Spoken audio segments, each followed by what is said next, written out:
Man, Flex, what's going on? What's up, man? See, I knew what you were gonna wear. See, I was not worried about us clashing, because I knew you were gonna come in here wearing all Nike. Do you have a Nike endorsement deal? No, listen. It's not all Nike, okay? This is Nike. Hold up, I'm sorry. Hat's Nike. Right. Okay, what's This is not Nike. This right here is Legends. Matt Barnes is actually a part owner of this company. Okay, I'm absolutely shocked you don't have Nike clothes on. Yeah, I had some, because on the golf course, like the entire, you got Nike draws on. I gotta have all of it. Socks. That's right. All of that. Yep, I got everything. I mean, listen, man. We golf heads, man, and when they giving out stuff, I'm taking it. I'm taking it for sure. Well, so that's the thing cause you're absolutely right. Because man, I'll go through. I remember we came to Anthony Anderson golf tournament. Yeah. And I had this Adidas bag, and Bill Hammond goes, of course, who put both tournaments on. Right. Bill goes, yeah. Bill goes, he says, "What you doing with that Adidas bag?" I said, "This from said tournament. Y'all the one gave it to a brother." He's like, "Oh, okay, yeah, you're right." Yeah. I'm like, "Excuse me." Yeah. I said, "You gotta let me know." Yeah, I remember I used to wear a lot of Brand Jordan during one-on-one, and I mean, he used to give me tons of stuff. And I remember doing his tournament in the Bahamas, and Shanice and I were walking, and of course, I'm making sure I'm dripped down in Nike Brand Jordan, and she had on Nike and she had on Adidas. He looked at her, he was like, "Hey, Mom, you gonna have to take them damn Adidas off." He's serious about that. Right. He dead serious about it. Well, you said Brand Jordan. Yeah, she said, "Well, send something to me." Boom. Yeah. Did he send something? Yeah. Yeah. See? Yeah, they took care of us. Yeah. See, there you go. She like, "Look, you want me to wear shoes? Yeah. Drop them in the mail." Yeah, they took care of us big time. Yeah, See, man. I probably would wear Adidas on purpose. You know what? And I can see that. Just to have the confrontation, I can see it. Because first of all, I've never. He played in high top Adidas right. at UNC. Right. But he throws that in the back of his mind. See, my deal would be you the one getting the check, not me. True story. Because I've been given all kinds of shoes. So my whole deal is, look, I ain't got a contract with nobody. Now, unless they're advertiser on my show, see, that's probably what I would say. I'll be like, "Mike, there you go. Call my sales team. Yeah. Y'all become a sponsor of my show. There you go. I'll be more than happy to wear your stuff." There you go. Yeah. Those times. Listen, I had times where they of course they cut back on everything, but you literally have a stipend. You have an amount that you could spend up to every year. And I loved it. I loved it. So you used it? Yes, I did. You used it? There was nothing left over to the next year at all. You like, it's $8 left. I'm using everything. Yeah, give me a glove. I know some socks. Yeah, I know something. I'm going to use that 8. Yeah, I'm going to leave y'all with like 50 cents. Yes, sir. That's right. That's right, man. How you get the name Flex? That came from my boy Stretch. That's ironic. Okay, hold up. Yeah. His name is Stretch. Yes. You Flex. Yes. Both of y'all flexible? Yeah, I used to be. So we started going out to the hip hop clubs and everything, and I was all loose and limber and all that stuff. But I was trying to find a name. We were trying to make up names, and because y'all were dancers. Yes. This one time I said, okay, maybe if I put sand in my pocket and then put it on the floor, then I could slide and I could be Sandman, and that was terrible. But then. He was just like, checking out just how I move. And he was like, "Yo, why not just flex?" And I was like, there it is. And I've been flex ever since. Dancing is probably the most forgotten element of hip hop. Oh, man. Because there are clearly defined elements of hip hop. Yeah. I think it's being revisited now. Now, dancing is starting to get the props it deserves for being part of the culture, because you would see rappers, performers, they always had dancers. Right. I was part of an amazing dance team called the Mop Tops, and we choreographed, everybody. And then when I finished dancing, they went on, they choreographed Mariah Carey. I mean, just doing world tours, everything. Remember the Time, Michael Jackson. So dancing now, Play Martin from Kid and Play did a documentary called And I Danced, and it was highlighting all of the dances from that era, which was dope because we finally got to get the recognition. Because dancers now is different. They have a union, agents. We ain't have none of that. We were the agents, we were the union. Like when I was on tour with Salt and Pepper, we literally danced, we carried bags for extra money, and we did like kind of pseudo security. Like any way we could get an extra check, we was doing it. So it was different back then, and it didn't just come to us, man. We had to work. We worked hard. We worked very hard. Like choreographing an hour and some odd stage show, videos that was separate. And you're going out there, you're dancing in combat boots. That's why all of us now, we get together and be like, man, how's your hip? They're like, how's your hip? Like, we having different conversations now. Yeah. So it is definitely was a part of the culture. But I mean, that comes from who we are, man, the Renaissance era, the Nicholas Brothers, all the stuff I look at that we were doing, they did. Right. You know, they did all of it, and I love it. Well, the thing that drives me crazy today, first of all, everybody know I love dancing. Yeah. Oh, yes. I think we know that. Everyone knows no problem. I do not understand the concept of being at a party and just standing there drinking. Yeah, listen, when I first came to LA and I went out to a couple of clubs, I was out dancing and they're looking at me strange. And I'm like, what is the problem? And girls were like, guys don't dance out here. They don't. Everybody sits back. You like, well, I ain't from here. Yeah, I was like, well, I ain't from here. I'm about to get this floor. So I danced. Like, no matter what, I always, even now, if we were doing tournaments and there's a dinner and a DJ and we danced. The year was it Jeffrey Osborne? Oh yeah. Myself, you, Chris Tucker, all of us. Like that's who we are. I'm telling you, I went to we went in Miami for American Black Film Festival. Mm-hmm. So a group of us went out, Jesse T. Usher, Erica Ash, Tiana Paris, the cats who in Survivor's Remorse and stars. And so, man, we go out, so we go to this place, club is packed, and DJ's in the booth, Kyrie Irving was in the booth with him. And I'm standing, and all of the dance floor is packed. Yeah. But they're all on the dance floor looking up at the DJ and Kyrie. And I was sitting there going, I said, first of all, I don't give a damn who the DJ is. Yeah. In fact, I don't even want to hear the DJ or see the DJ. Yeah. We get a dance. I said, y'all, I don't know what this whole thing, I don't get it. It's different. I can't, I don't drink. Yeah. But even if I did drink, I just don't get not moving. Yeah. I've always had this thing, and this was really in college. People say, man, how was the party? Are my clothes dry? Right, exactly. If my clothes were dry, the party was pure shit. It was shit. Yeah. And I'd be pissed when I got home. Like, what's wrong with you? Bullshit ass party. Yeah. I said, look at me. I said, clothes came the same. I said, as I walked out. Yep. But if I had to peel the clothes off, they were like, how was the party? Yeah. It was, I can remember parties where I had to peel the clothes off. Yeah. And they had to drive for 48 hours. Yeah. That's how sweated out they were. That's how I remember it, man. We would do the clubs in New York, all the clubs. You would hit 2-3 clubs a night and just dance all night. There was this one club called Choices that stayed open. It was 24 hours. You would leave there 4 in the morning, 5 in the morning.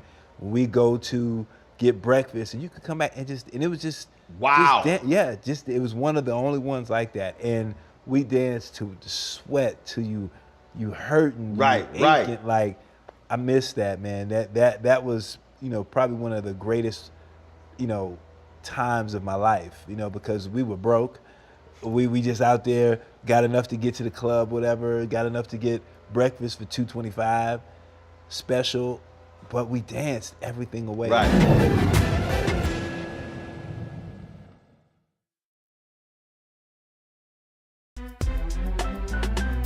I'm Faraji Muhammad, live from LA. And this is The Culture. The Culture is a two-way conversation. You and me. We talk about the stories, politics, the good, the bad, and the downright ugly. So join our community every day at 3 p.m. Eastern and let your voice be heard. Hey, we're all in this together. So let's talk about it and see what kind of trouble we can get into. It's The Culture. Weekdays at 3, only on the Black Star Network.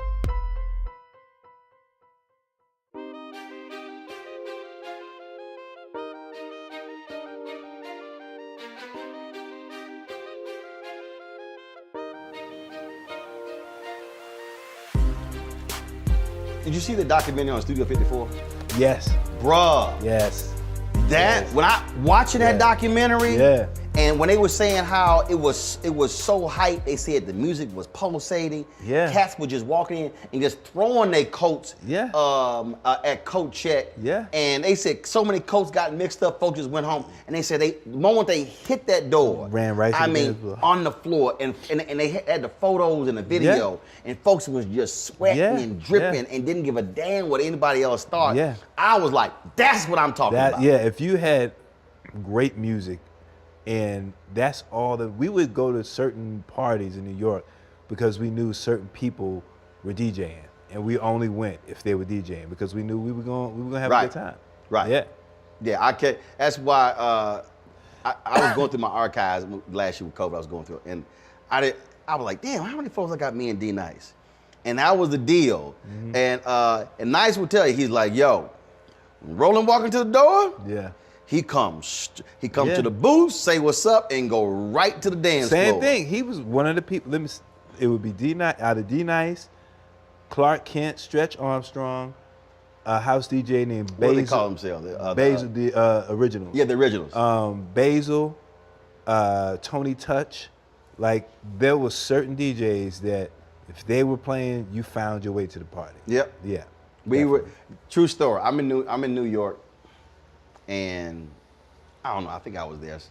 I don't know if I was there for an event. I was speaking or something, and it was over early. So I'm walking down the street, and I run into this woman, her 2 or 3 kids, and her mama, and just bump into them and like, oh, my God, we watch you, we love you. I was like, I appreciate that. So I think we had walked like 3 or 4 blocks. And so I walked about 2 blocks forward to my hotel and they turned left. And so I was like, all right, y'all take care. So I go to my hotel room and so, man, it's like 10. I'm like, what the hell going on in New York? I was like, anything going on in New York tonight? So I just put it on social media. Yeah. And Bevy Smith tweeted me, or she sent me a text. I think she did both. She was like, yo, there's a party at, I forgot the name of the hotel. And I remember because it was like all white and they had like LED lights. So I can't remember, but I know, but it was, so they like, she's like, D Nice is a DJ. I was like, yo, really? Yeah. So I put on social media, I was like, yo, I think I was a tweet, I responded, I was like, yo, Bevy, I said, D Nice performing, I got to go find this party. Yeah. The sister who I bumped into, she was like, I've been with my mama and these kids. She said, my husband left early. She said, I want to dance too. Yeah. I was like, all right, Yeah. meet me at this party. Yeah, yeah. And so, dude, she showed up. Wow. Man, because first of all, I danced with everybody. I danced the whole floor. Dance, come and find out, she was a dancer growing up. Oh, wow. And she was like, man, I'm so glad I ran into you. I was like, and that was just straight up. I was like, That's yo, dope. D Nice performing. Yeah. I'm like, don't worry about it. We getting in. Yeah. Don't worry about it. Yeah, yeah. I said, I see you on the dance floor. That's dope. That's straight up what happened. That's man, dope. it was hilarious. Yeah, that's dope, man. That's how we did it, man. We could be on a train, see somebody, meet somebody, and say, hey, we're going to this spot, and you just go and Let's roll. Yep, let's roll. See, I can't. It's like when you roll. See, that's my deal. When you roll with folk, and it's like, look, we here to have fun. We ain't dealing with no drama. Right. None of that sort of stuff. Right. But the key that you said is certain DJs. Yes. What Yeah. absolutely drives me crazy are the DJs who DJ for them. Yeah. And my whole deal is, bruh, if the dance floor is damn near empty, Yeah. change the Change music. the music, yes. Yeah. Yeah, no, that's true. That's true. Oh, that kills me. Kills me too. Because you man. sitting there like, okay, you're gonna play something that's gonna get this Yeah, thing yeah, funky. yeah. And we see Yeah. you sitting here like, Yeah. all right, Doc, what you gonna, and then they'll hop around, and then it's the guys who are hardcore hip hop, and you look at the artists, you're like, dude, these are grown people. Yeah. You're gonna have gotta to sit mix it up. here Yeah, and you gotta what? mix it up. So okay, I'm gonna see what your response is gonna be. Okay. So, what 10 songs? Let's say, party's dead, folk are restless, people are leaving. What 10 songs that the DJ can play that will completely flip the night and turn that thing out? Always, Before I Let Go, Frankie Beverly and Maze. Right. Always. That's on the list. I think DJ Cool with Biz Markie, Let Me Clear My Throat. Got it. That's always gonna get the floor packed. Let me see. To Be Real. Yes, To Be Real definitely will. Alicia Myers, I want to thank you. That's always gonna do it. Because because sometimes you can play a mid-tempo song. It don't have to, be like bang, bang. You can play a mid-tempo song and everybody just jumps on the floor. Flashlight. Flashlight, oh yeah.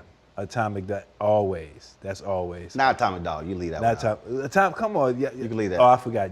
My bad. I forgot. You can leave that one out. But you know that one is that going might to be in the top 30, but it ain't gonna be in top 10. Yeah, okay. All right. I forgot. My bad. My bad. I saw your argument at the tournament. Never mind. Who else? Because I'm thinking. Before you phone out, look at it. I'm just thinking of all the genres, all the different genres. See, one night, man, I was on Twitter and I was talking about this here, and I was like, yo, you throw, I said straight up, I said old school, I said where it's just gonna hit. September. Of course. You gotta throw that in. Yep. I would say, depending upon the group, well, first of all, you put on the butt. Oh, yeah, definitely. Yeah, definitely. And now you gotta, because women gonna immediately respond to it, you gotta throw on either Cupid Shuffle. Now, a lot of dudes don't like line dances, but I like it. Yeah. It's gonna fill the dance floor up. It is. Or the wobble, one of those two. Wobble, yep. One of those two is gonna do it. And what's gonna always bring you back, Jackson 5, I Want You Back. Oh yeah, always. You play all those songs. Yeah. That party is going to completely change. Oh yeah, definitely. And then from that point on, you can play whatever. Yeah. It's on. Yeah, it's so many, because you can throw in a 90s hip hop joint. You can throw in the Fugees, Lauryn Hill's album. You can throw in Poison. Poison, BBD. always. We were at the Capitol Jazz Festival. They brought us on stage because they bring somebody on stage every show when they put on Poison, and I lost my natural mind. When that breakdown hit, I was like, and Kamen Kelly from Heart and Soul, he wanted to do a routine. I said, man, I ain't doing no routine. This is Poison. This is the breakdown. We Jeffrey Osborne golf tournament. We on stage, and they bring up BBD, Earth, Wind and Fire, Sinbad's on stage, Sugar Ray Leonard, dude, and they come up, they play that. Yeah. We straight. Yeah. We just straight. Say it's on stage. It was crazy. Yeah. That song is gonna always, no matter what, that song hits. Everybody's getting on the dance floor. Everybody. That's gonna do it. That New Edition too. What? Absolutely. When Hypnotized by Biggie hits. Man. Them first. Soon as come on, you like. Hot, sicker than your average. Papa Twist cabbage. The joint's about to go. Woo, man. It's about to go. And it's so crazy because I was there that night, that terrible night, and I just remember seeing how happy he just had this piece on him. Really? I went over, sitting with Puff, Stevie J, him, they were all there, and I'm like, what up, man? He's like, yo, you doing your thing. I see you doing your thing. It was just he had this piece on him. You know what I mean? Just like, man, I did it. And that song always, when I hear that song, I go back to that night. Wow. Yeah, I go back to that night. It's crazy. You gotta throw in a Prince jam. Oh yeah. Which one? Kiss. Gotta throw in Kiss. It doesn't get played to me a lot, but in that moment, if you trying to go there, boom, you put on Let's Go Crazy. Let's Go Crazy. That's true. That's true. You got to put on Sheila E. The Glamorous. Oh, hell hell yeah. You hit you have to put on. Oh, you hit that. The got drums. to. Yes. When that sucker, just the and then intro. you come after that, then you blend that in with Climax meeting in the ladies' room. Okay. Yes, sir. All right. That right there, boy. And then you can follow it up, Brownstone or Janae. Ooh, see, Janae. Uh-huh. See, Janae. I would go Janae into Groove Theory. And then I'm gonna come back with Chubb Rock, Just the Two of Us. And then I'm gonna go Neo. What's his song? Oh my gosh, I forget the song. One in a Million. All right. And then after One in a Million, I'm gonna bring that in with Truth Hurts. Then I'm gonna come back with Luther Bad Boy. That's a bad song. And then right there, then I'm gonna blend that in there with Sylvia. Gosh, what's the name of the song? Hey baby, let me. Pillow Talk. Pillow Talk, boy. That's. Then I'm coming right back with Got to Give It Up by Marvin Gaye. Oh yes, got to give. Oh yeah, definitely.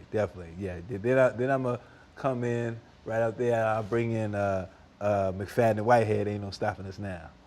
And then I'm gonna return with As by Stevie Wonder. Oh yeah, that's you know one of my favorite Stevie Wonder songs is Saturn. Okay. That's one of my favorite songs. I mean, it wouldn't be right in Right, that setting, right. but that's one of my favorite songs. Okay, then we're gonna go from there. Then we're gonna go to Teddy P. I don't love you anymore. Okay. I don't love you anymore. And then I'm gonna hit you right back with OJ's I Love Music. Oh man, I love music. I love the OJ's. Okay, then we're gonna go from the OJ's, I Love Music, and then I'll bring in Dancing Machine, Jackson 5. And then I'm gonna come right back with ch ch ch ch bum bum bum bum bum bum bum yeah. bum bum. Love and happiness. Coming right back with that And one. then I'm gonna stay right in that groove. I'm gonna stay right there with that Al Green, and I'm gonna go into what is the name of the song? Why do I forget? It sounds like oh God, Love and Happiness. Do you know the one? It sounds. They played it in. Was it Menace to Society? They played it in a couple of movies. Oh my gosh, why can't I remember it? I tell you, boy, these 50s ain't no joke. I had it right here. It was right there. Oh, it's gonna come to you. It's gonna come to me. And then after that, I'm hitting with Lady Marmalade. Oh, Lady Marmalade. My wife actually redid that. Her, Deborah Cox, Shantae Moore, and Kelly Price. Oh, really? Okay. Yeah. Got to download that joint. All right. Lady Marmalade, okay. And then I'm gonna come in with the Emotions, Best of My Love. And then I'm gonna hit you back with Confunction Fun. Okay, all right. And then I'm gonna come in there with Switch. Okay. Or Yeah, you go the Switch. Yeah. with They'll Never Be? They'll Never Be. Oh, so you move into that, and then I'm gonna hit you right back with Lady D'Angelo. Okay, that's it. Okay, all right. And then go into Bilal, Sister, Soul Sister. You must be my soul. And then I'm gonna hit you and shut it down with a door by Prince. Okay. The women gonna love that one. Oh yeah, they love that one. Guys, so many, man. I can go on and on and on. This could be a music show. Just talk about music. Y'all can talk about music all day long. See, that's the thing. Again,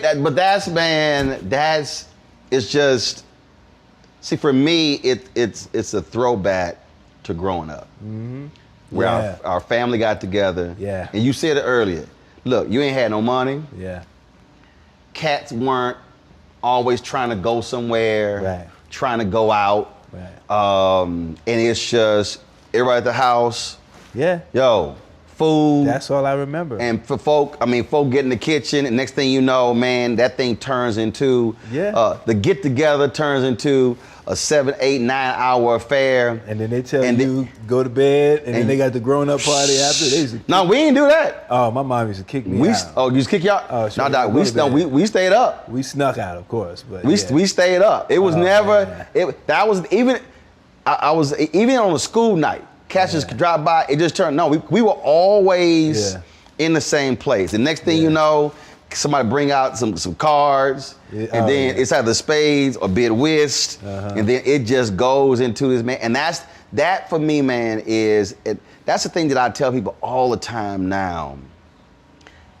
We don't have to have reasons to get together. Right. Yeah. Just call up and say, yo, what y'all doing? Yeah.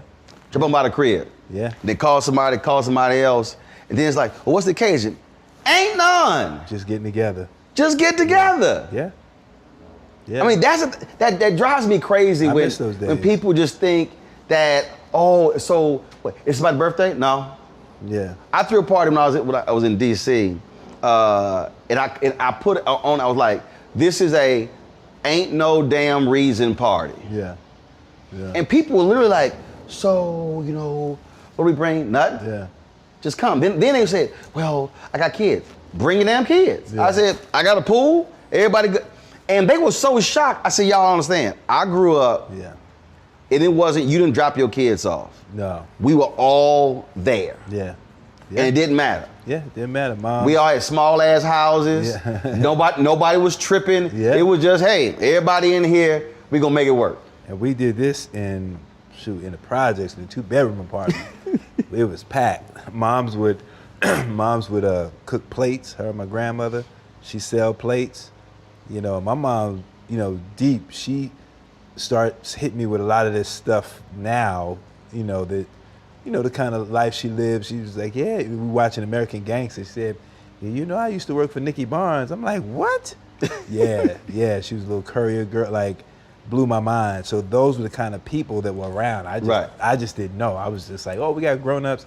And she'll call me out sometimes, like, okay, do that dance. And you out there dancing, they give you $1, 50 cents, take that money right in the room.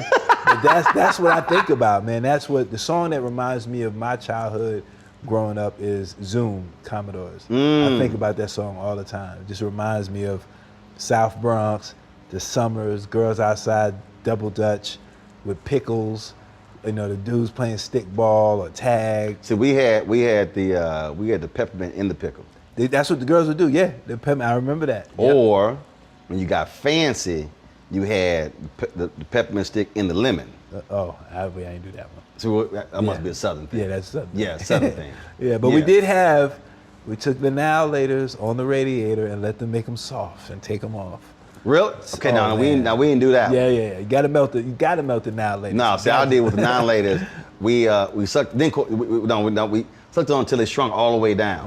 That was the whole deal. You gotta have them chewy. And then of course it was sweet and sour. Oh, sweet and sour. Like that, especially the blow pops. Yeah. Oh yeah, definitely blow pops. Oh, I remember. I'm so tired of being alone. That was it. Okay. Yeah, you're right. I knew it was gonna come back.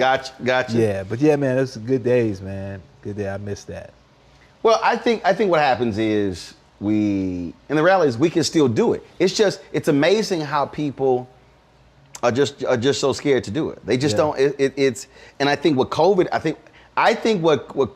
did, COVID caused a lot of people to remember those moments. I mean, think how often folks were like, I'm too busy, I don't want to go. No, I'm tired or whatever. Yeah. And then when COVID hit, you couldn't go anywhere. You couldn't gather. You couldn't call, and you were antsy. And I told people, I said when we get beyond COVID, when we were back to regular get together, I said I guarantee you, it's going to be a lot of people who used to say no to getting together for drinks or for dinner or hooking up and dropping by, who gonna be like, no, we doing this. I think what COVID did, like for my wife and I, we would throw our parties legendary at the house. Like I'm DJing, it's packed, we got food, people cooking, we got chicken, lasagna, whatever, and just having fun. Right. And we look at the pictures like, man, that was fun. Right. And we can't get back to that. And I think what COVID did was it definitely made us really cherish what was, you know, that was valuable. Yep. But the flip side is I'm starting to see now, especially, you know, social media, and people are kind of getting that we back outside mentality. And it's kind of back to selfishness and me and da-da-da-da.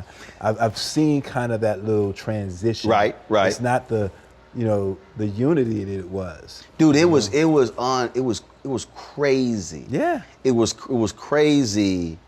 Because I know you would we popped to my live a couple of times. Right, These right. were all over. You know, everybody was just supporting each other. People were just like, yo, man, you all right, you good. Like, and it was, I've never seen so much, yo, man, love you. And, you know, and it changed, man.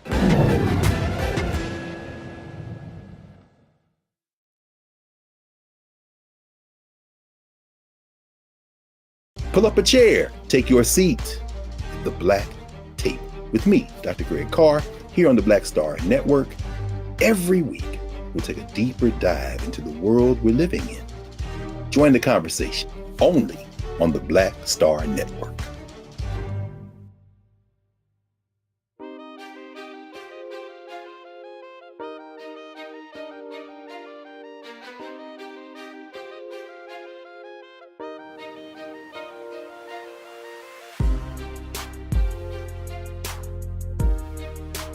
And I remember I was on Nice's Live with someone else, and I said, y'all, I said, 2 or 3 years from now, we're gonna be pining for this. Because it was, what was crazy about it was that schedules didn't matter. We weren't hopping on planes at 8 o'clock in the morning. There weren't other things that we were doing. Your status didn't matter. The stats didn't matter. It didn't matter how much money your ass was at home. You were at home on Instagram and Facebook and Twitter like the rest of us. Yeah. And but it absolutely was communal. It was. It really was. And it was just the back and forth and the commenting and all this sort of stuff. And it was straight. And it wasn't, oh, you only have X number of people who are on your live. No, it was just, it was just in this moment. And I mean, I just, so many times. You say that, not to cut you off, but you say that it's funny because there were people, you know, come on my live, obviously, you know, the blue check people, I call them, you know, see my joint isn't, you know, I don't have thousands of that. And I'm like, I'm not doing it for that. You know what I mean? And then they pop in and then they just pop right out. You know, somebody else will see them and go, oh, hey, such and such, and they pop right out. I'm just like, it don't matter.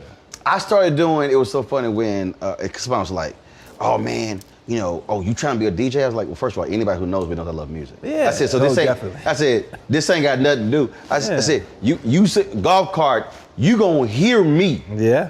I said, we gonna always have music. Me too. And so when I started doing Club Brown Liquor, and the folks like, your ass don't even drink. I said, y'all, it's brown liquor music. Right. And so when I start playing stuff that cats had never heard of, and of course being from Texas, the Gulf Coast, you got Louisiana, Southern blues, Southern soul, man, I'll be playing stuff, and I'll tell folks, I say, y'all, I ain't playing. Then I was sort of like D, like, no, ain't no request. Right. It's whatever I feel like playing. Exactly. You know, and some people were kind of like, I remember one night some guy was like, bruh, you need to work on your transitions. I said, fuck transitions.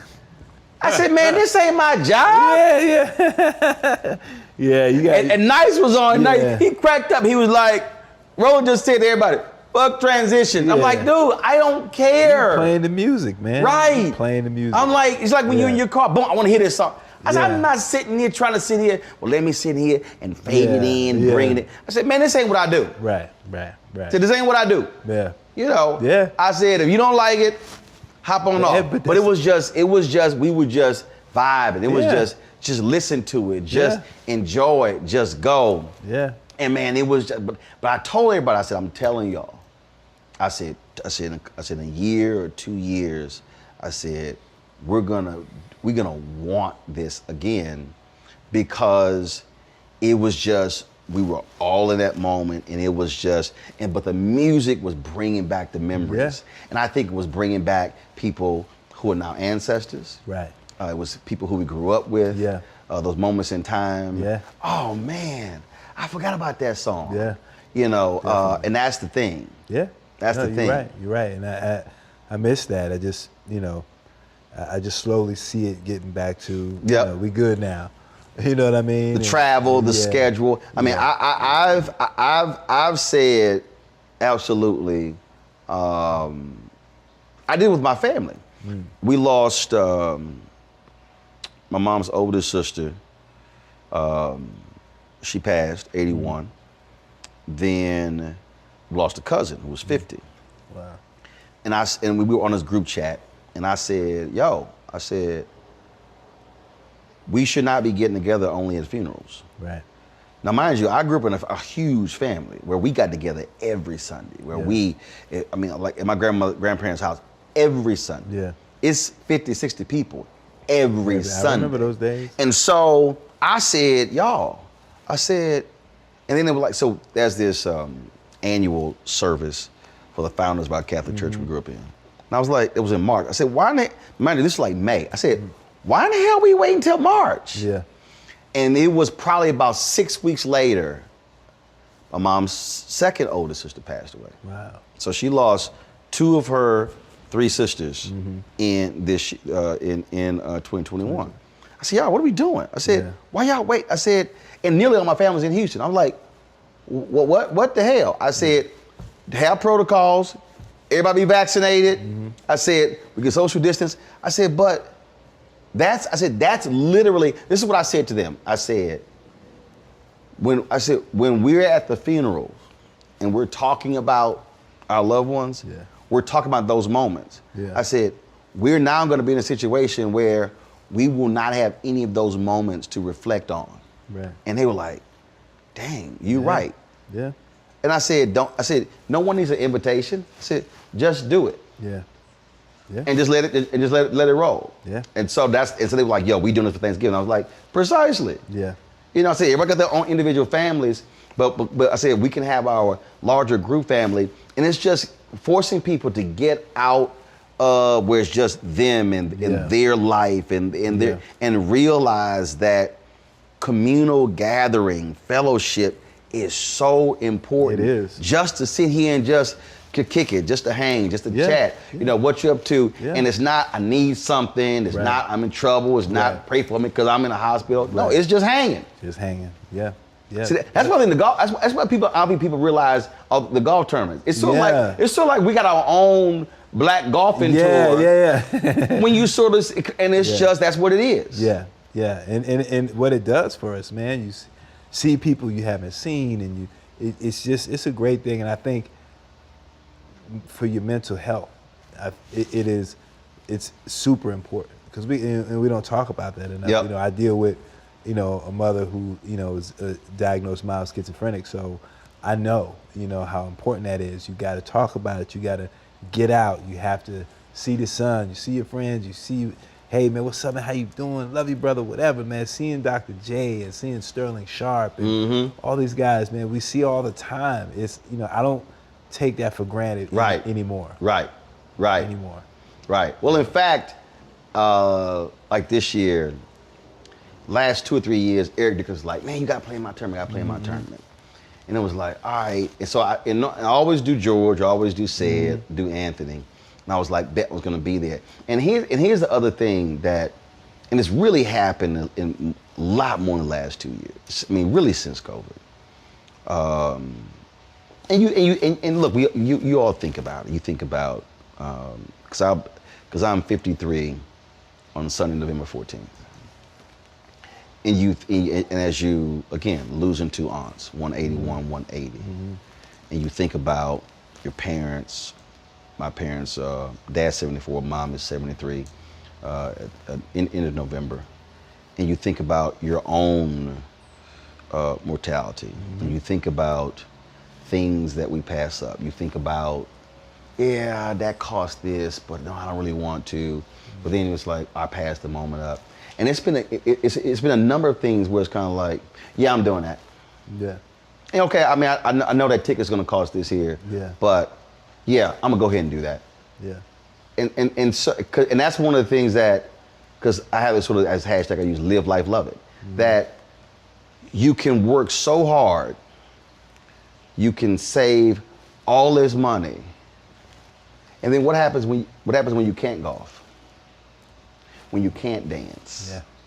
What happens when you can't travel? Right. So you kill yourself, you worked hard, you know, all these sort of things, Yeah. and now you can't do any of those things. Right. And then what? Then what? Yeah. That's real. That's real talk, man. It's deep. It's deep. I had somebody tell me, they're like, like, man, why you always dancing? I said, you know what? I said, that was a time with Muhammad Ali. They told me, you talk too damn much. I said, when Muhammad Ali got Parkinson's disease, I said, he couldn't talk. I said, we longed in the last 20 years of his life for him to talk. For him to talk. Yeah. I said, but he talked so much Yeah. in them first 50 years Yeah. that we get all this film, Yeah. all this video. Yep. Documentaries are still being made. Still being I made. said, of him talking. I said, my whole deal is this here. I dance. I said, because you know what? One day you may not be able to dance. That's right. I said, I want to be able to say, yo, pull that YouTube up. I mean, because again, stuff changes. Yeah. Things change. Yeah. What's What's that song? Everything Must Change? Yeah. And it's just like, and I tell people all the time, it's like, yo, man, I don't really feel like doing it. I'm like, no, man, That's why if you at the party, I'm like, yo, man, hashtag live life, love it. Yeah. Enjoy this sucker. You have to, man. Go to it. We have to. And I've seen it. I've seen where a week later, someone's life is completely altered Yeah. and changed. Next Yeah. day, sort of same thing.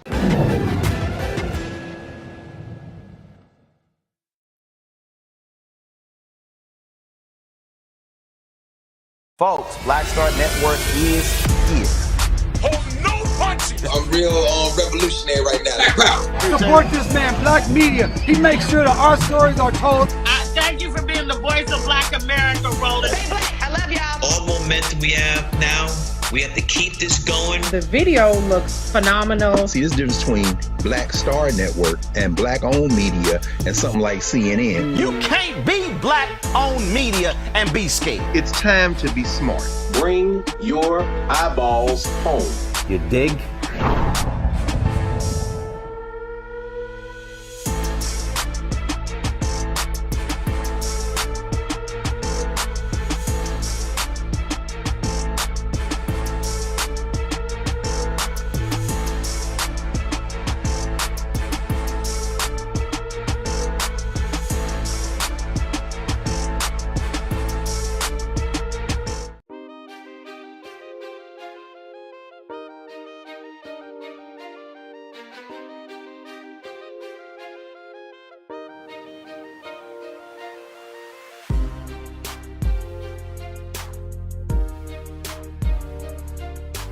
You talked about that once, about being in this entertainment space. It may have been on the reality show y'all did, where you talked about financial issues, Yeah. and how things are so transient, and it may be great today for a month, Yeah. for six months, for several years, and all of a sudden, Yeah. whoosh, Yeah. changes. Yeah, it happens. You know, I've you know, in doing that show, initially I didn't want to, but my wife wanted to, and she'd been wanting to do reality forever. And then when we were going through what we were going through, I said, you know what, this would be a good time because we have something to talk about. I don't want to just do something. We running around arguing with each other and all of that. I said, we'd have something to talk about. So we did it, and I learned a lot from that. Got a lot of great, support, response from people, in the industry. You and I both know that we're struggling too, but just didn't want to talk about it because they're scared of, losing this persona. Right. I got to be balling. Right. And us going through what we went through, it wasn't out of us balling. We wasn't popping bottles nowhere. I dove into real estate. That's when they was giving everybody a loan. It was like, you want a house, you want a house. Hey, you know, it was like, you know, we had a property in Vegas, and you know, when the bottom fell, instead of jumping out, I'm trying to hold on because I'm thinking, hey, I'm gonna pass this down to my kids. You know, I know real estate creates, you know, so many millionaires, so much wealth, and instead of dropping it, you know, I tried to hold on, and that was the you know, cement brick in the ocean.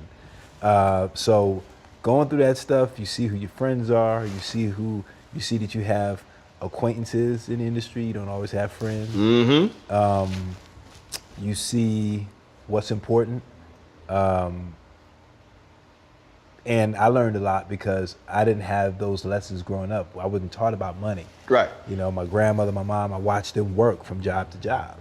You work, make your money, spend it. Yeah, jobs, not careers. Yeah, jobs. That's all I saw. So didn't have that training. So now I'm probably one of the, you know, first ones since in my grandmother and grandfather's era that really can't, you know, was making money like that. And you don't have that training and you don't have that foresight.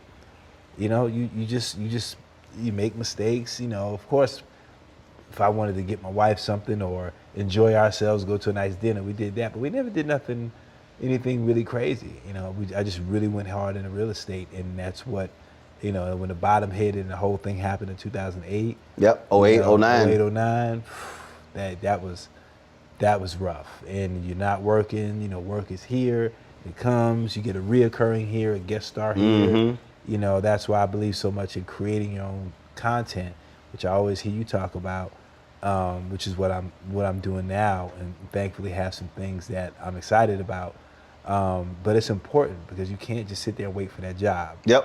You cannot. Yep. If you wait for that phone to ring, and see the thing that, and I tend to say this to people. Obviously, not everybody can do it, but it is understanding, especially when you're in this creative space, that in a sense you're waiting for somebody else to say yes, as opposed to, you know, I can actually tell myself yes. Yeah. And now, because social media has totally changed. Yeah. Now the game has changed. Now you can, some say monetize, I say weaponize your following. Then it's okay, now this is what we can do. Your wife is a singer. Things change in the music game. Yeah. Older you get, those platforms are really for not even forget if you're R&B, if you're soul or whatever. But now, okay, I got an audience. Wait a minute, I still have a following. Now, you know, in terms of how can I nurture it, how can I build it? Yeah.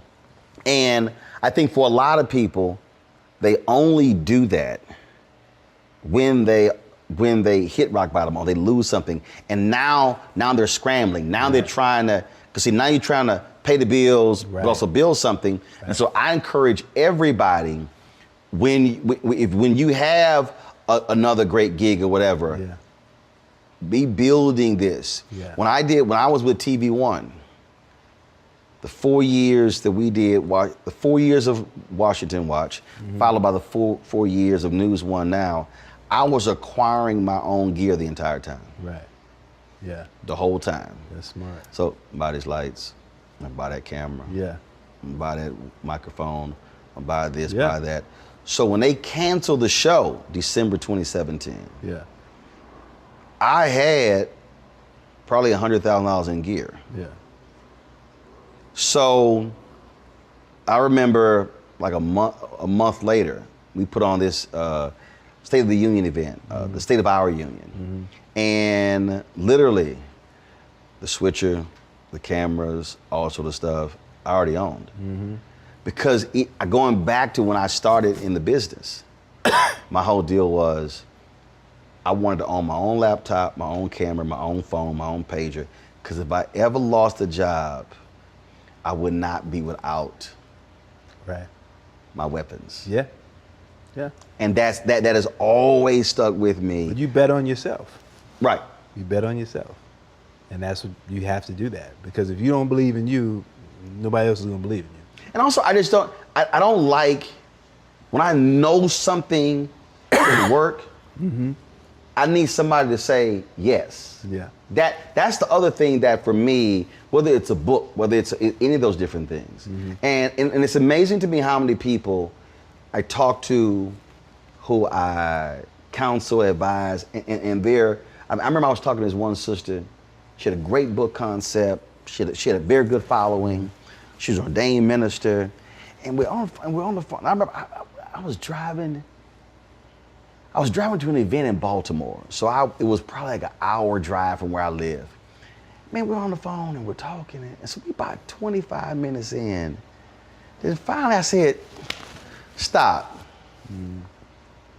I said, you desperately need to be validated.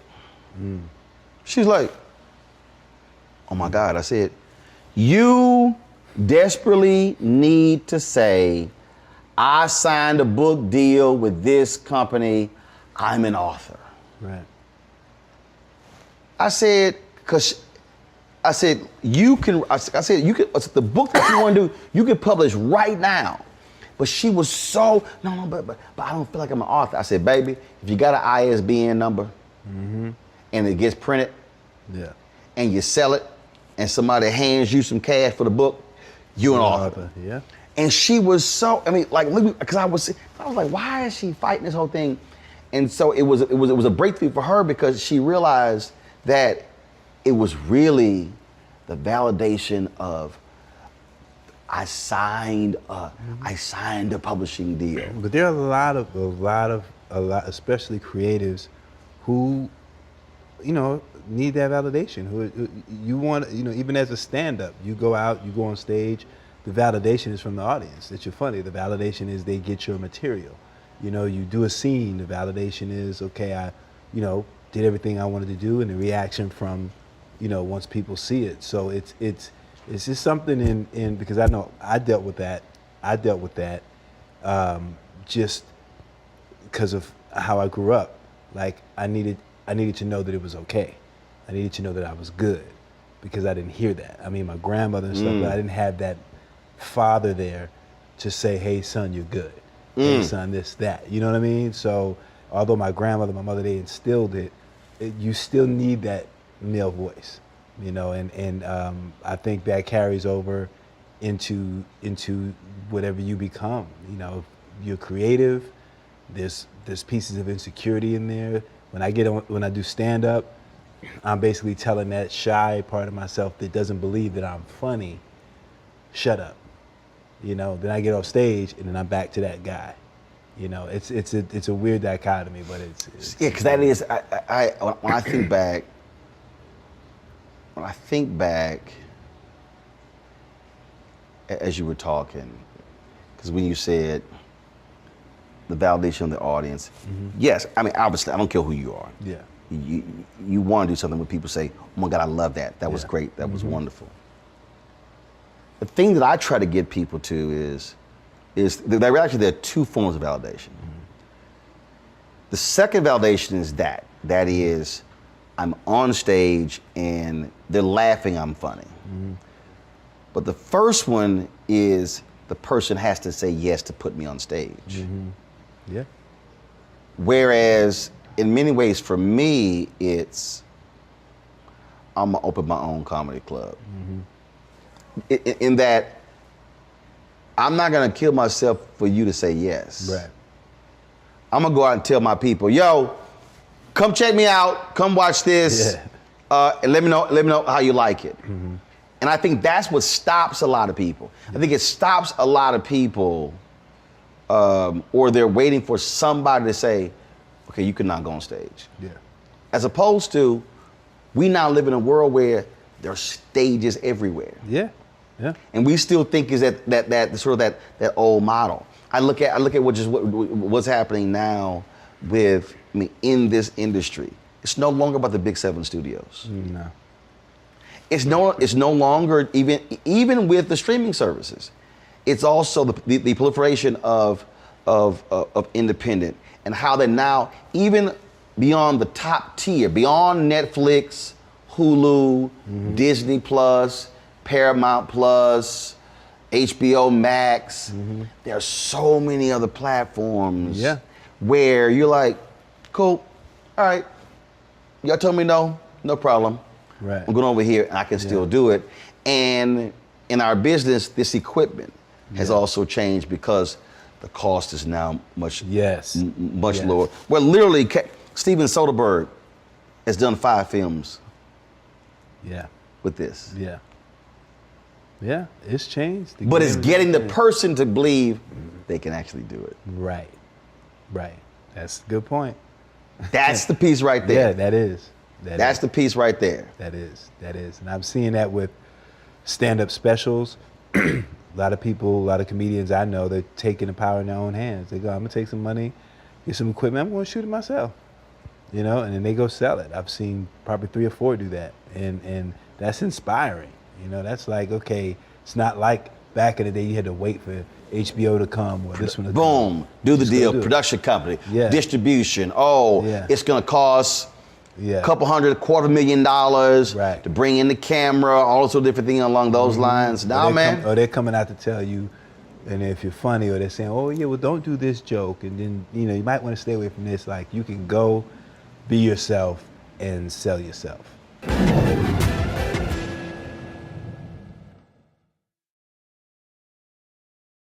When you talk about blackness and what happens in black culture, we're about covering these things that matter to us, speaking to our issues and concerns. This is a genuine people-powered movement. There's a lot of stuff that we're not getting. You get it, and you spread the word. We wish to plead our own cause. Too long have others spoken for us. We cannot tell our own story if we can't pay for it. This is about covering us. Invest in black-owned media. Your dollars matter. We don't have to keep asking them to cover our stuff. So please support us in what we do, folks. We want to hit 2,000 people, $50 this month, raise $100,000. We're behind 100,000, so we want to hit that. Y'all money makes this possible. Check some money orders. Go to P.O. Box 57196, Washington, D.C. 20037-0196. The Cash App is $RM Unfiltered. PayPal is R Martin Unfiltered. Venmo is RM Unfiltered. Zelle is Roland at RolandSMartin.com.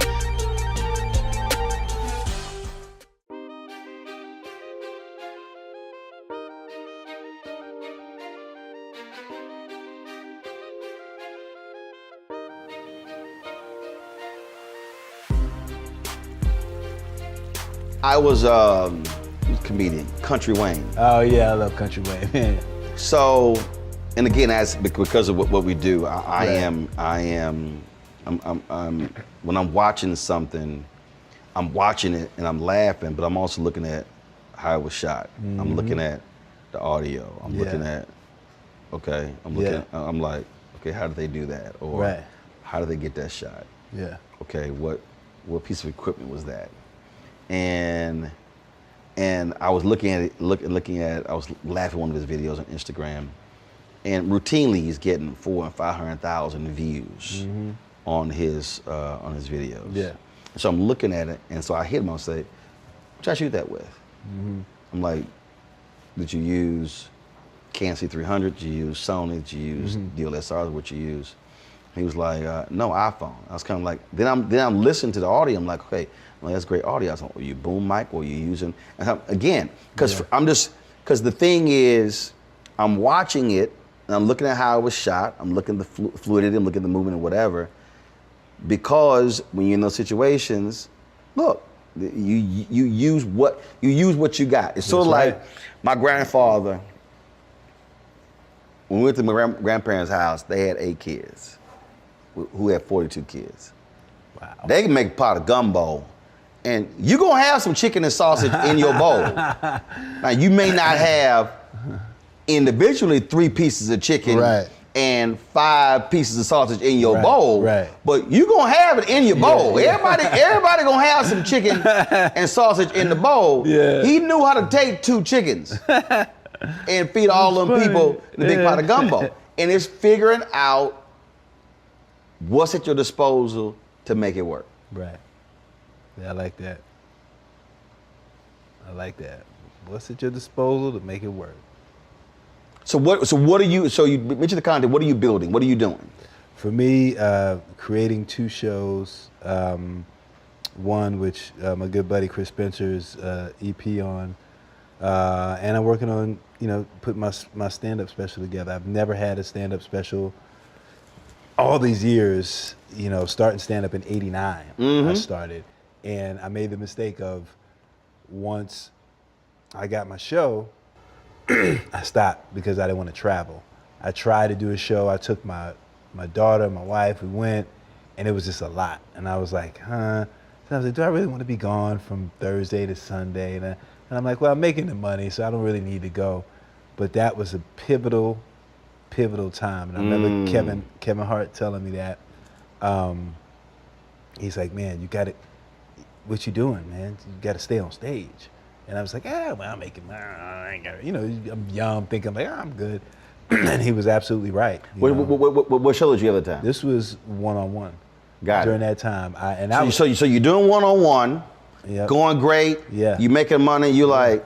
I'm like, I don't need to leave. I don't need to leave from Wednesday, Thursday to Sunday. I didn't want to do that. It was just like, I'm gonna stay here, or I didn't want to finish work Friday, fly out, go do a gig Saturday, Sunday. I was like, I don't have to do that. And I lost a little bit of that hunger that I had in New York, where I would hit all the clubs, running around. I'd be sometimes me and Chappelle, or me and this one or that one. We'd go to the Comedy Cellar at 1 a.m, and I mean, that was our life, and we loved it. You do 2 shows in Manhattan, go to Brooklyn, leave Brooklyn, go to Queens, go to Jersey, and I got complacent. You got comfortable. Comfortable. I was like, I got this money, I'm good. I don't need to go chase that, because that money wasn't at the same level that I was making, but what I was missing was that training. Yes. Was that.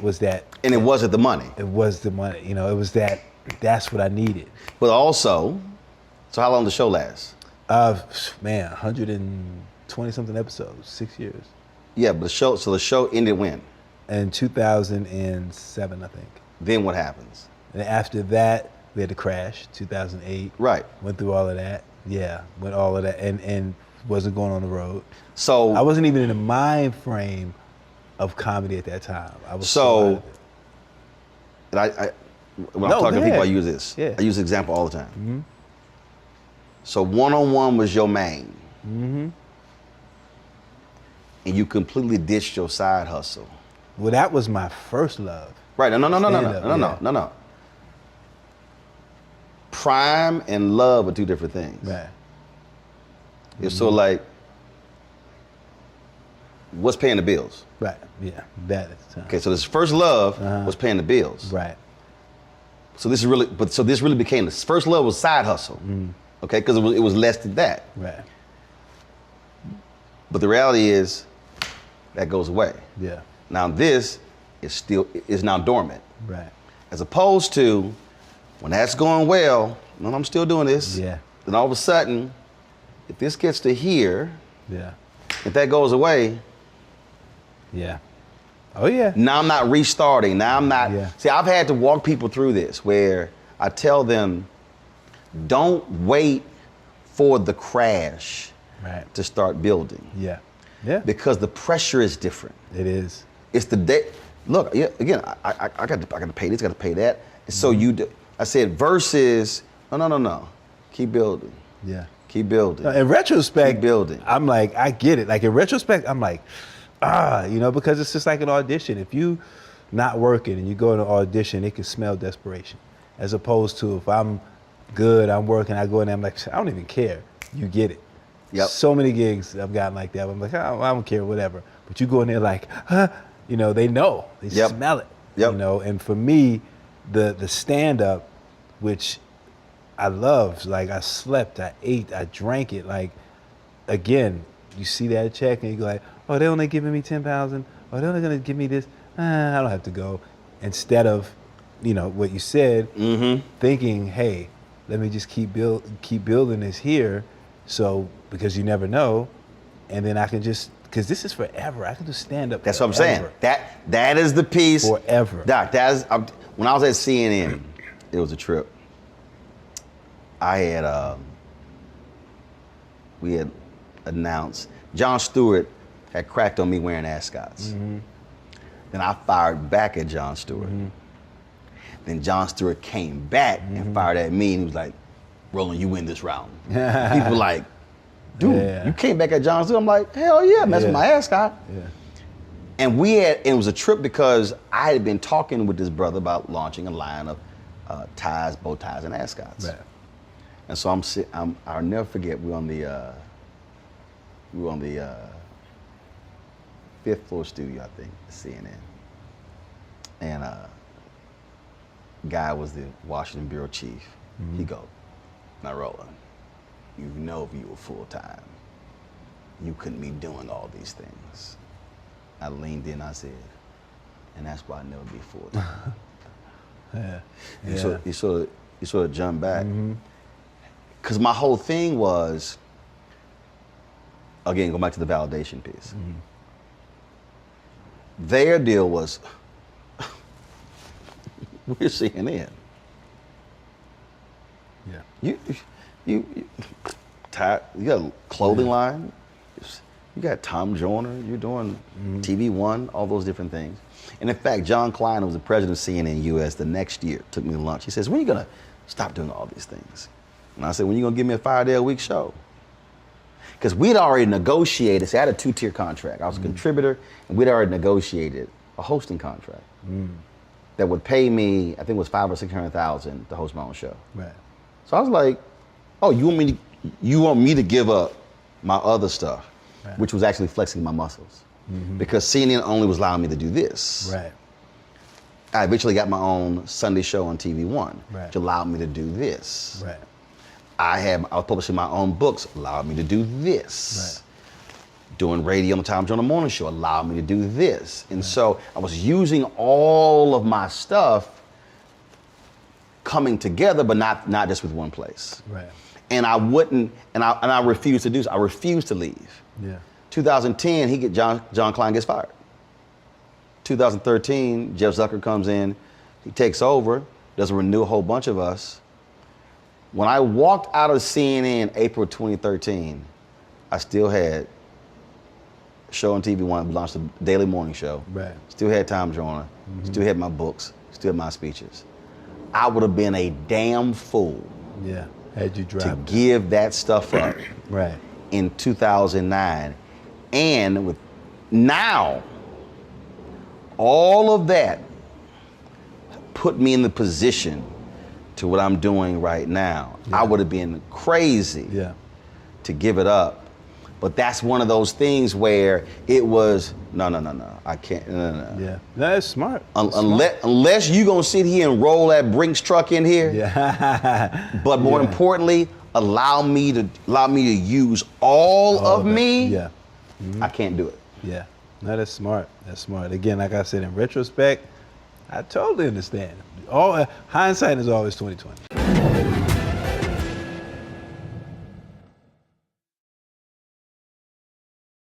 Hatred on the streets, a horrific scene, a white nationalist rally that descended into deadly violence.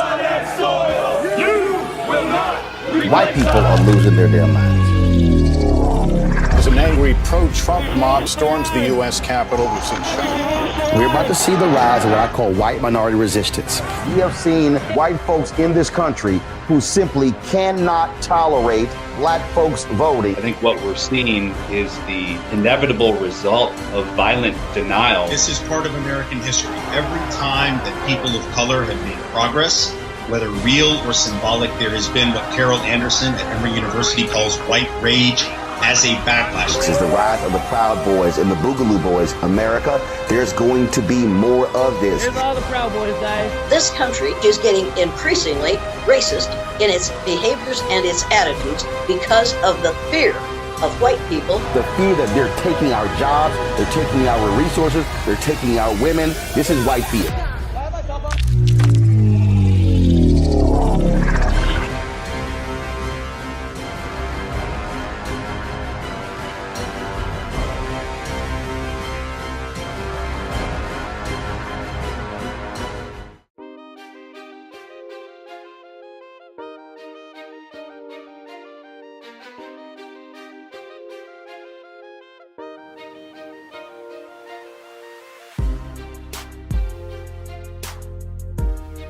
So when you talk about shooting your comedy special, are you looking at trying to sell it? You're looking at distributing it yourself? You're looking at what, in terms of how are you now knowing what you could have done, how are you now trying to put your stuff together? Yeah, now I am, I have an investor who, was a fan and then got in a great position and said, hey man, you need to do a special. And I'm like, no. He's like, listen, I'll put up the money, boom, boom, boom, we'll own it, boom, boom, boom. Like, okay. I started thinking about it. Then I'm like, yeah, why not? And my thought was to shoot it and go out and sell it. And if nobody buys it, I can create a situation somewhere where I can get it distributed. Right. And just do it that way. My thing is not so much being caught in that, it is just doing it, because pushing myself past that, I can't do it, I should. Let me tell you something, I used to talk myself out of a lot of things, because I had, people in my ears, you ain't really that funny, it's just as funny than you, or you only getting over because this, that, and that.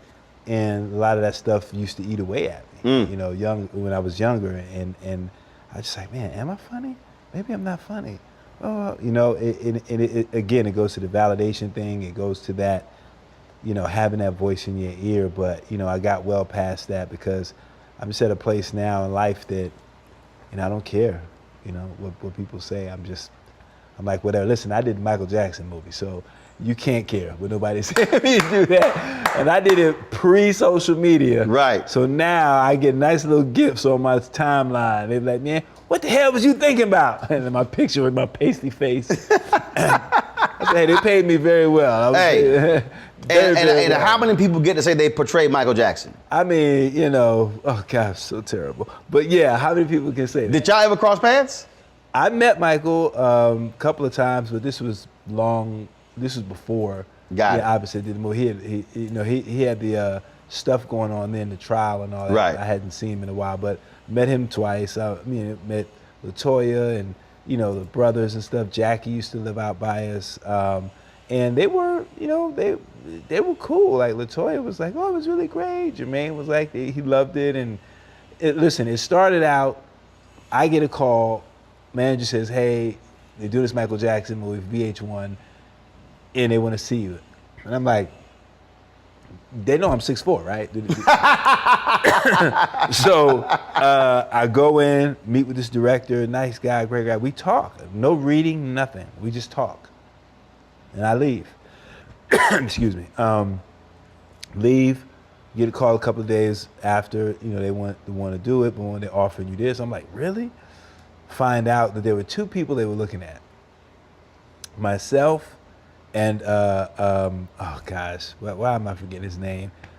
Was at school with Barack. Actor. They know they're friends. Hill Harper? Hill Harper. Hold up. I'm sorry, hold up. Yeah, he and I, yes. You? Yeah, they told me. And Hill? Yeah, they told me that those are the two choices. So I don't even know if Hill knows that. 6'4". Yeah. And 5'9". Yeah.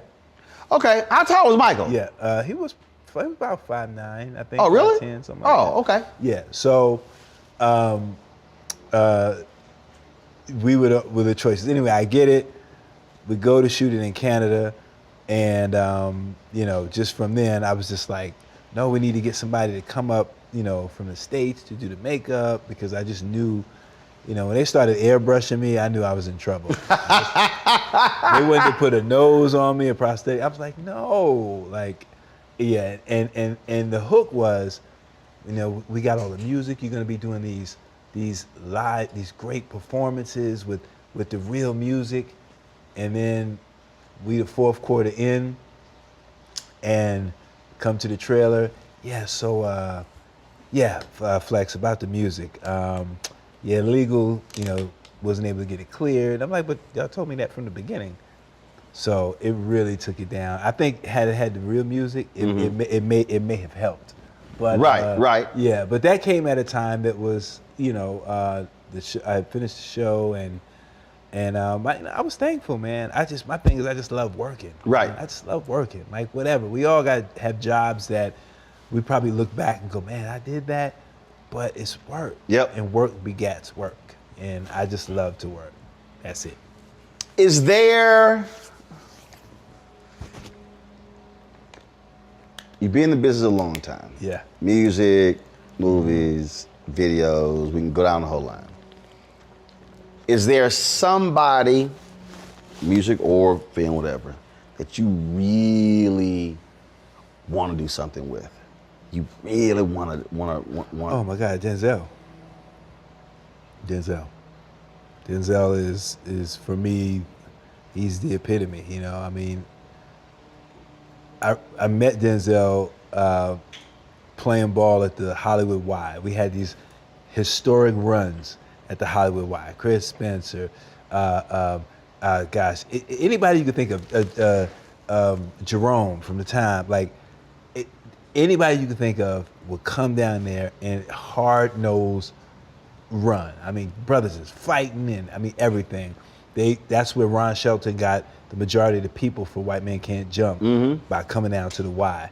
And I remember this one day, we're playing, Denzel's out there. I'm excited. I'm like, yo, Denzel's out. I get the ball. I'm on a fast break. I'm going, and I see him coming to try to play defense. And I'm like, he must not know, like, I can get up pretty high. And I take off, boom! And he caught me like this. He just had, it was just sack all in the face. He was just like, so then everybody's like, oh. So then my brother is there. My brother Todd is there. And he's talking. He's like, my brother's like super loud. He's like, oh, you got dunk on. Oh, Denzel. And Denzel said, man, here's my wallet so I can crush this fool. Like, I said, man, you didn't have to go there, dude. You didn't have to go there. But where's my wallet so I can crush this fool? But he was so cool, man. Took a picture, and then he was like, hey, I got this new restaurant. Him and Brad, it was called Georgia's. It was a new thing, and man, we went, and from then on, man, anytime I saw him, he was always cool. Like, he would be somebody that I would definitely want to work with, just because of, you know, who he is to us, man. To me, he's everything, man. You didn't ask him?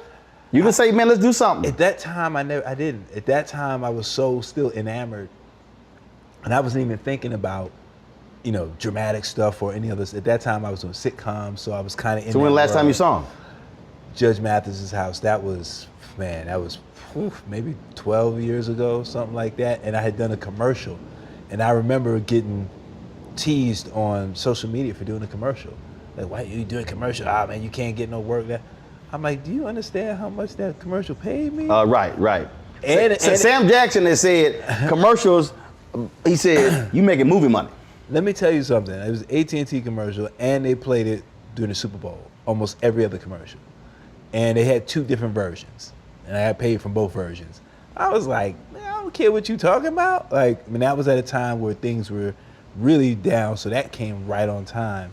So I saw him at Judge Mathis's house. As soon as I walked in, he was like, hey, I saw you in that commercial. And that was the last time I saw him. We just, you know, talked. And I, again, didn't think about, hey, man, I want to work with you, whatever. Denzel's one of those guys, it's like, if you say, I want to work with you, he'd be like, well, work on your craft.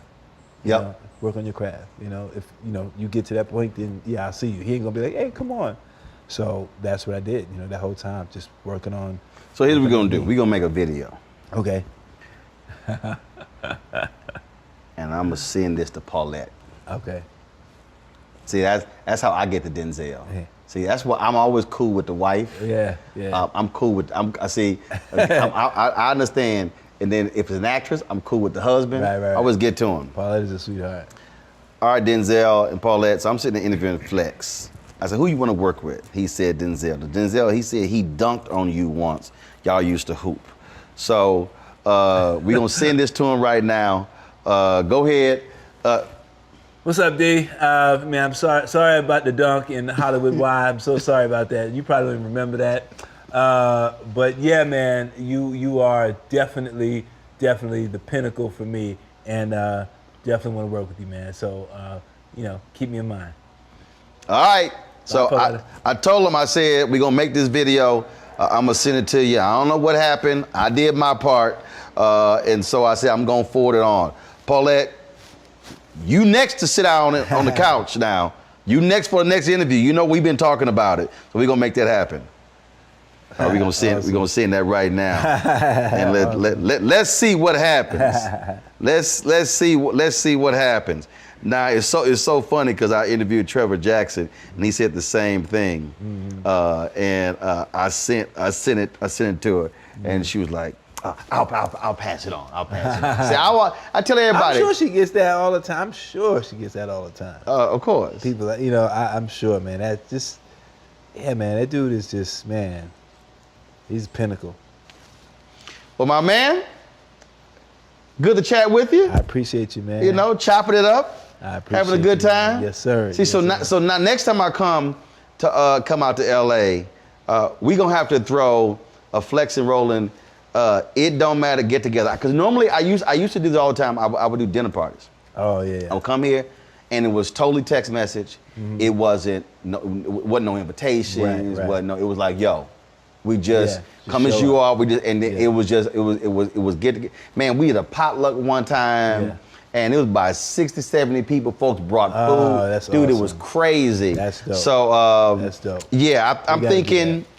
We're gonna be, I think, in a new phase with COVID. So we're gonna have to do that thing. We come back, and so you could be rocking the DJ. And you know where I'm gonna be. Oh yeah, I already on the floor know. sweating. And I won't play Atomic Dog. All right, baby. All right, I appreciate it. Appreciate you, man. Appreciate you. I don't know what